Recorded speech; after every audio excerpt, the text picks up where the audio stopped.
What's the meaning of advocate? Advocate. Advocate.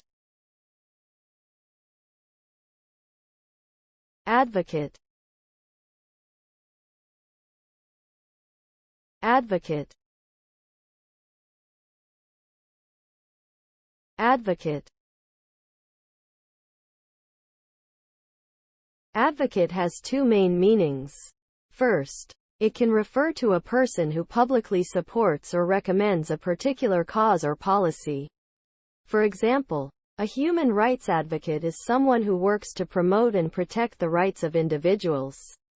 Second, advocate can refer to a person who acts as a lawyer in court.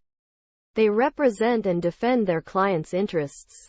Overall, advocate involves actively advocating for something or someone, whether it be a cause or a client's legal interests.